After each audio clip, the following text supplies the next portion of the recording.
ओम शांति। आज बाप दादा के 6 जनवरी 2021 के ईश्वरीय महावाक्य हैं। मीठे बच्चे, तुम जो भी कर्म करते हो उसका फल अवश्य मिलता है।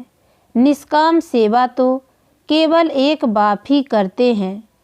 प्रश्न, यह क्लास बड़ा वंडरफुल है, कैसे? यहाँ मुख्य मेहनत कौन सी करनी होती है? उत्तर, यही एक क्लास है जिसमें छोटे बच्चे भी बैठे हैं तो बूढ़े भी बैठे हैं। यह क्लास ऐसा वंडरफुल है जो इसमें अहिल्याएँ, कुब्जाएँ, साधु भी आकर एक दिन यहाँ बैठेंगे।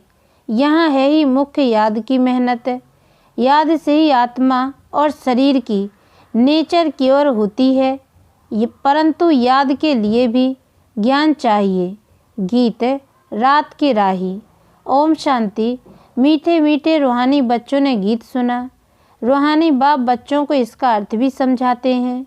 बंडर तो यह है, गीता अथवा शास्त्र आदि बनाने वाले इनका अर्थ नहीं जानते, हर एक बात का अनर्थ ही निकालते हैं। रूहानी बाप जो ज्ञान का सागर पतित पावन है, वह बैठ इनका अर्थ बताते हैं। राजयोग भी बाप ही सिखलाते हैं।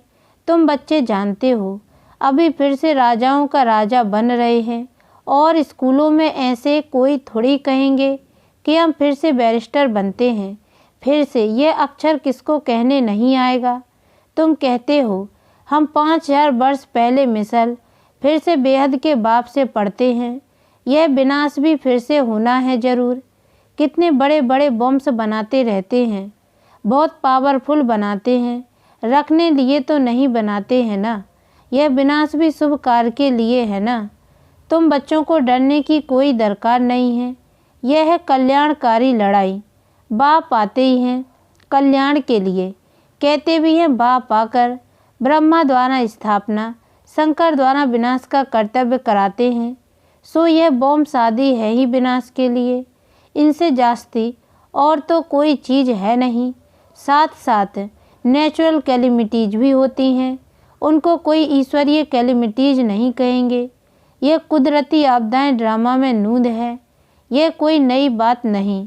कितने बड़े बड़े बॉम्ब्स बनाते रहते हैं, कहते हैं हम शहरों के शहर ख़त्म कर देंगे। अभी जो जापान की लड़ाई में बॉम्ब्स चलाए, ये तो बहुत छोटे थे, अभी तो बड़े बड़े बॉम्ब्स बनाए हैं। जब जास्ती मुसीबत में पड़ते हैं, सहन नहीं कर सकते, तो फिर बॉम्ब से शुरू कर लेते हैं। कितना नुकसान होगा वह भी ट्रायल कर देख रहे हैं। अरबों रुपया खर्चा करते हैं। इन बनाने वालों की तनख्वाह भी बहुत होती है। तो तुम बच्चों को खुशी होनी चाहिए। पुरानी दुनिया का ही विनाश होना है। तुम बच्चे नई दुनिया के लिए पुरुषार्थ कर रहे हो। विवेक भी कहता है पुरानी दुनिया ख़त्म होनी ज़रूर है। बच्चे समझते हैं कलयुग में क्या है, सतयुग में क्या होगा। तुम अभी संगम पर खड़े हो, जानते हो सतयुग में इतने मनुष्य नहीं होंगे तो इन सब का विनाश होगा। यह कुदरती आपदाएं कल्प पहले भी हुई थी। पुरानी दुनिया ख़त्म होनी ही है। कैलेमिटीज तो ऐसी बहुत होती आई हैं, परंतु वह होती हैं थोड़ी अंदाज में। अभी तो यह पुरानी दुनिया सारी ख़त्म होनी है। तुम बच्चों को तो बहुत खुशी होनी चाहिए। हम रूहानी बच्चों को परम पिता परमात्मा बाप बैठ समझाते हैं, यह विनाश तुम्हारे लिए हो रहा है। यह भी गाय ने रुद्र ज्ञान यज्ञ से विनाश ज्वाला प्रज्वलित हुई। कई बातें गीता में हैं जिनका अर्थ बड़ा अच्छा है, परंतु कोई समझते थोड़े ही हैं। वह शांति मांगते रहते हैं।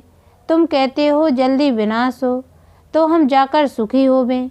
बाप कहते हैं सुखी तब होंगे जब सतो प्रधान होंगे।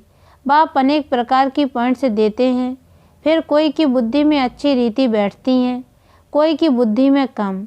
बुढ़ियाएँ समझती हैं सिर्फ बाबा को याद करना है, बस उसके लिए समझाया जाता है।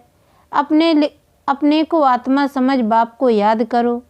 फिर भी वर्षा तो पा लेती हैं, साथ में रहती हैं। प्रदर्शनी में सब आएंगे। अजामिल जैसी पाप आत्माओं, गणिकाओं आदि सबका उद्धार होने का है। मेहतर भी अच्छे कपड़े पहनकर आ जाते हैं। गांधी जी ने अछूतों को फ्री कर दिया, साथ में खाते भी हैं। बाप तो और भी मना नहीं करते हैं, समझते हैं इन्हों का भी उद्धार करना ही है। काम से कोई कनेक्शन नहीं है, इसमें सारा मदार है बाप के साथ बुद्धि योग लगाने का। बाप को याद करना है। आत्मा कहती है मैं अछूत हूँ। अब हम समझते हैं हम सतो प्रधान देवी देवता थे, फिर पुनर्जन्म लेते लेते अंत में आकर पतित बने हैं। अब फिर मुझ आत्मा को पावन बनना है। तुमको मालूम है सिंध में एक भीलनी आती थी, ध्यान में जाती थी, दौड़कर राय मिलती थी, समझाया जाता था इनमें भी आत्मा तो है ना। आत्मा का हक है अपने बाप से वर्षा लेना। उनके घर वालों को कहा गया इनको ज्ञान उठाने दो। बोले हमारी बरादरी में हंगामा होगा। डर के मारे उनको ले गए तो तुम्हारे पास आते हैं, तुम किसको मना नहीं कर सकते हो। गाया हुआ है अबलाएं, गणिकाएं, भीलनियाँ, साधु आदि सब का उद्धार करते हैं, साधु लोगों से लेकर भीलनी तक।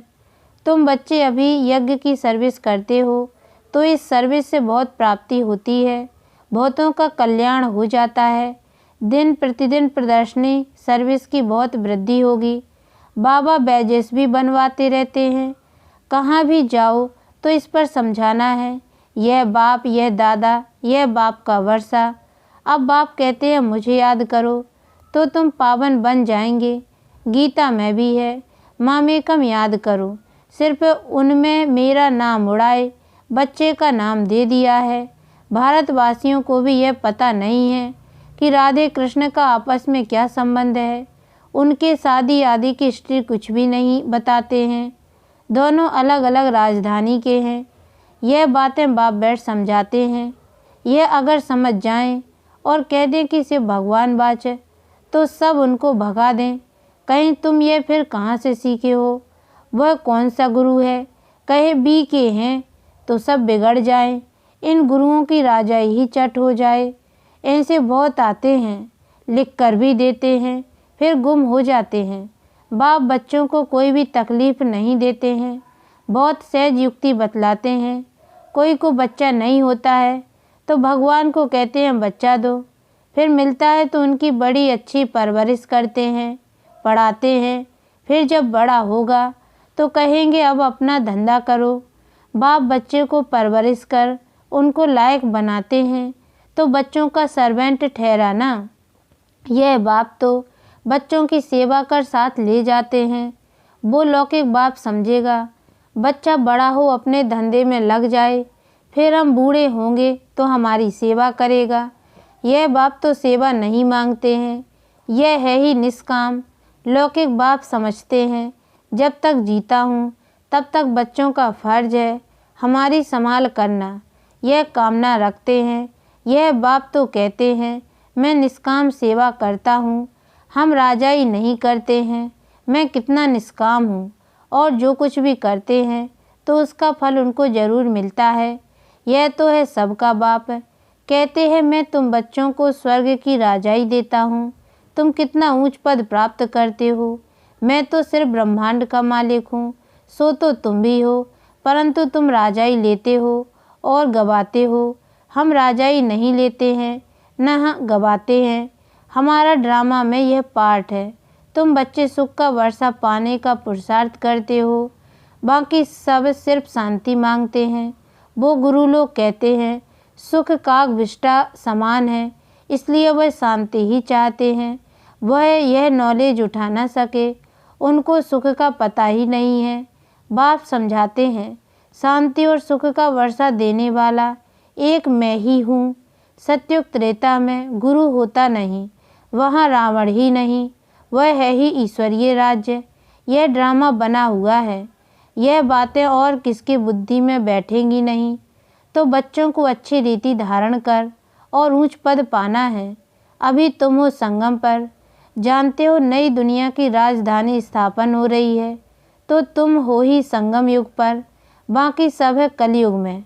वह तो कल्प की आयु ही लाखों वर्ष कह देते हैं, घोर अंधियारे में है ना।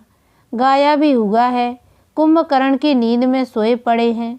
विजय तो पांडवों की गाय हुई है, तुम हो ब्राह्मण। यज्ञ ब्राह्मण ही रचते हैं। यह तो है सबसे बड़ा बेहद का भारी ईश्वरीय रुद्र यज्ञ। वह हद के यज्ञ अनेक प्रकार के होते हैं। यह रुद्र यज्ञ एक ही बार होता है। सत्युग त्रेता में फिर कोई यज्ञ होता नहीं, क्योंकि वहाँ कोई आपदा आदि की बात नहीं। वह है सब हद के यज्ञ। यह है बेहद का। यह बेहद का बाप का रचा हुआ यज्ञ है, जिसमें बेहद की आहुति पड़नी है। फिर आधा कल्प कोई यज्ञ नहीं होगा। वहाँ रावण राज्य ही नहीं। रावण राज्य शुरू होने से फिर यह सब शुरू होते हैं। बेहद का यज्ञ एक ही बार होता है। इनमें यह सारी पुरानी सृष्टि स्वाहा हो जाती है। यह है बेहद का रुद्र ज्ञान यज्ञ। इसमें मुख्य है ज्ञान और योग की बात। योग अर्थात याद। याद अक्षर बहुत मीठा है। योग अक्षर कॉमन हो गया। योग का अर्थ कोई नहीं समझते हैं, तुम समझा सकते हो। योग अर्थात बाप को याद करना। बाबा आप तो हमको वर्षा देते हैं बेहद का। आत्मा बात करती है, बाबा आप फिर से आए हो, हम तो आपको भूल गए थे। आपने हमको बादशाही दी थी, अब फिर आकर मिले हो। आपकी श्रीमत पर हम जरूर चलेंगे। ऐसे ऐसे अंदर में अपने साथ बातें करनी होती हैं। बाबा आप तो हमें बहुत अच्छा रास्ता बताते हो। हम कल्प कल्प भूल जाते हैं, अभी बाप फिर अभूल बनाते हैं। इसलिए अब बाप को ही याद करना है। याद से ही वर्षा मिलेगा। मैं जब सम्मुख आता हूँ तब तुमको समझाता हूँ, तब तक गाते रहते हैं। तुम दुख हरता सुख करता हो। महिमा गाते हैं, परंतु न आत्मा को न परमात्मा को जानते हैं। अभी तुम समझते हो, इतनी छोटी बिंदी में अविनाशी पाठ नूंदा हुआ है। यह भी बाप समझाते हैं। उनको कहा जाता है परम पिता परमात्मा अर्थात परमात्मा। बाकी कोई बड़ा हजारों सूर्यों मिसल नहीं हूँ। हम तो टीचर मिसल पढ़ाते रहते हैं। कितने ढेर बच्चे हैं। यह क्लास तो देखो कितना वंडरफुल है। कौन कौन इसमें पढ़ते हैं। अबलाएं कुब्जाएं साधु भी एक दिन आकर बैठेंगे। बुढ़ियाएं छोटे बच्चे आदि सब बैठे हैं। ऐसा स्कूल कभी देखा? यहाँ है याद की मेहनत। यह याद ही टाइम लेती है। याद का पुरुषार्थ करना यह भी ज्ञान है ना।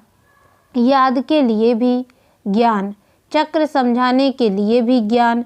नेचुरल सच्चा सच्चा नेचर क्योर इसको कहा जाता है। तुम्हारी आत्मा बिल्कुल प्योर हो जाती है। वह होती है शरीर की क्योर। यह है आत्मा की क्योर। आत्मा में ही खाद पड़ती है। सच्चे सोने का सच्चा जेवर होता है। अभी यहाँ बच्चे जानते हैं शिव बाबा सम्मुख आया हुआ है। बच्चों को बाप को जरूर याद करना है। हमको अब वापस जाना है। इस पार से उस पार जाना है।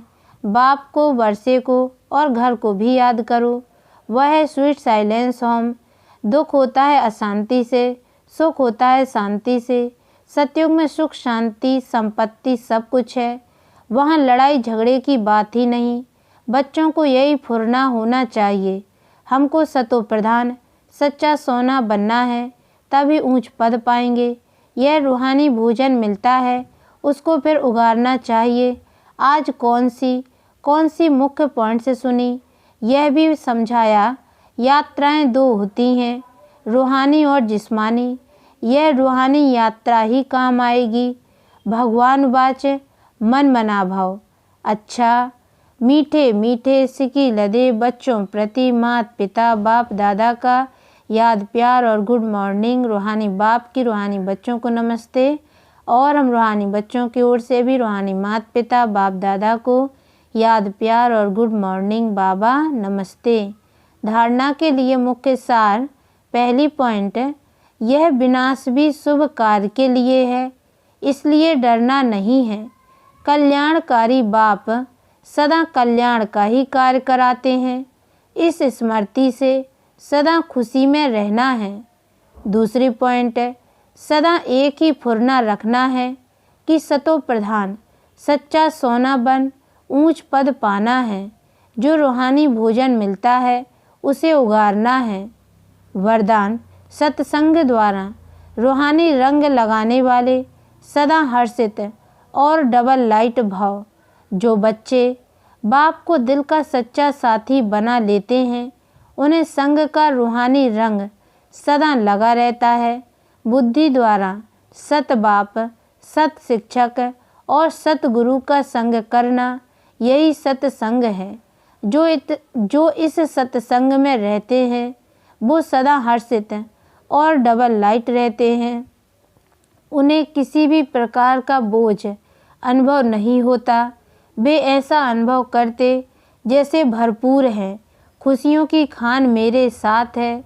जो भी बाप का है, वह सब अपना हो गया। स्लोगन: अपने मीठे बोल और उमंग उत्साह के सहयोग से दिल शिकस्त को शक्तिवान बनाओ। ओम शांति।